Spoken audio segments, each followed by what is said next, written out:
Mark Bishop in for Pam Cook, and the VIP guests continue through the studio here. We just talked to Joe Race, of course, the top dog. I call him the Muckety Muck of the Stark County BIA, and I was speaking with him the other day, actually texting.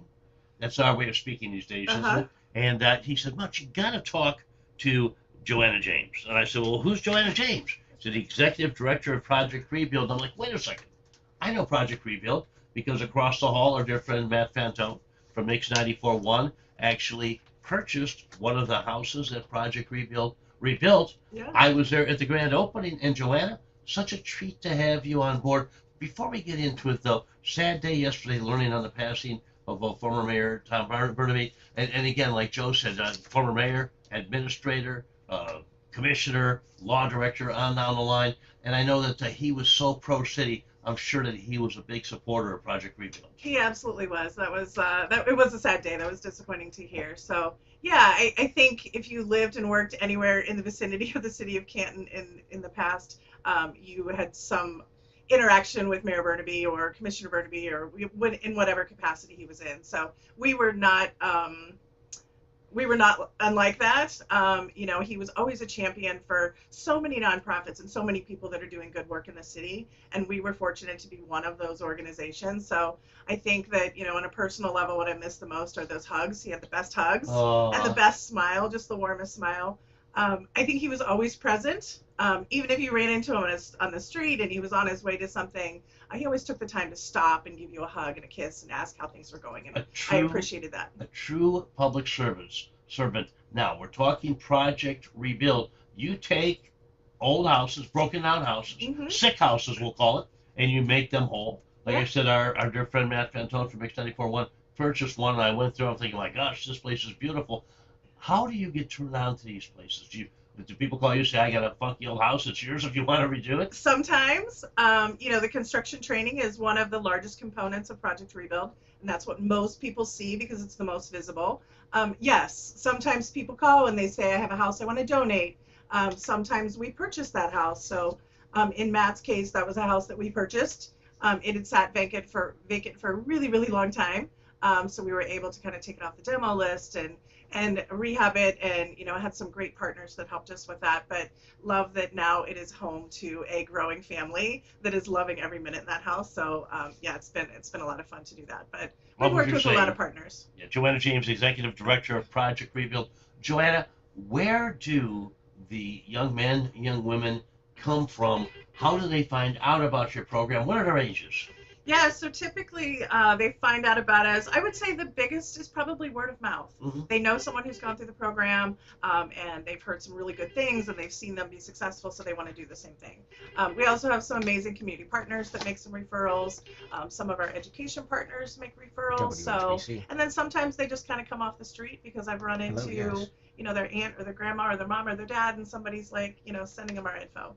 I want to say this too, and again, college is a great thing, but I've talked to so many people at trade schools, at schools of teaching, mechanics, machine tool die operators, drill press operators on down the line, and it's just amazing how these youngsters can come out with skills and immediately not only make an impact for themselves, but start a family, and actually are in such great shape financially in a few years that they're off to the races.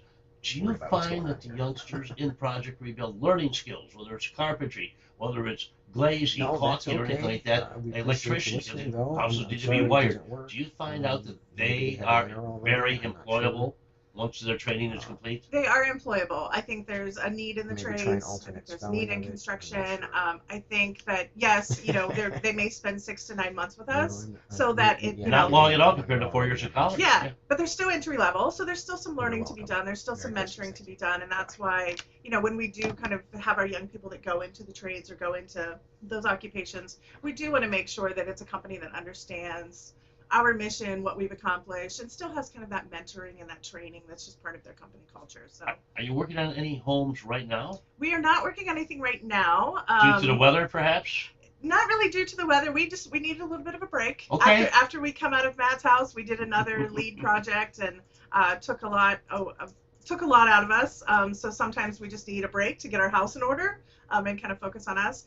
We were blessed to work with Habitat for Humanity of East Central Ohio earlier this year. Oh, wow. Fantastic. Yeah, so we spent several months this spring completing a house with them, which was a great experience. Now, was this from scratch, or was this a rebuilt house also? No, this was a new construction. Okay. And I think it was great. I think not only were my young people learning skills, but it's also important for us to make sure that they understand they're part of their community. And they're an important part of their community. So giving back should be important to them, and that's kind of what we model.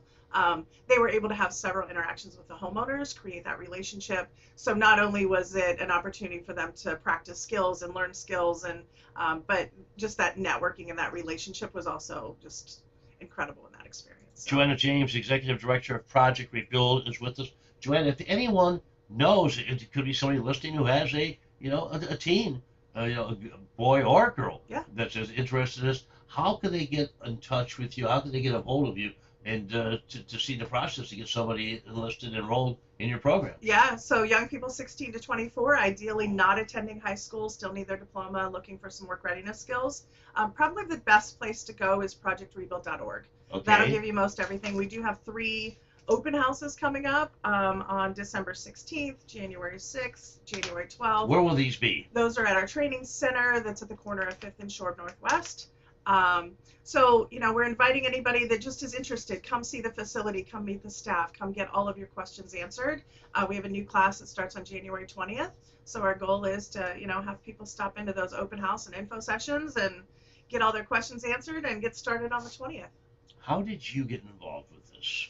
Oh my gosh, I got involved way back when, probably in 2000. Okay. I was employed by United Glass and Panel Systems, and the owner of that company was on the board of Project Rebuild at the time. So I got involved just kind of helping him with some of the stuff that he was working on, fell in love with the organization, became a volunteer. And then when our founder and executive director, Carolyn Hess, retired in 2010, she asked me if I might be interested in stepping into that role. So I went through the application and the interview process, and here I am 15 and a half years later. So and the buck stops with you, and I have a feeling you're going to be there another 15 and a half years. I don't know about that.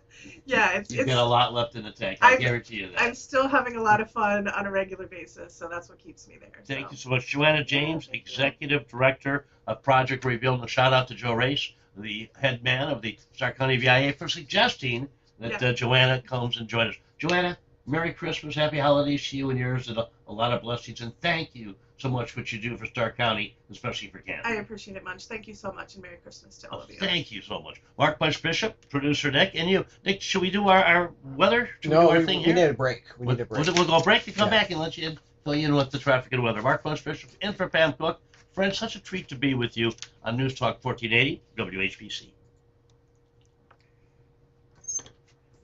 That was bad.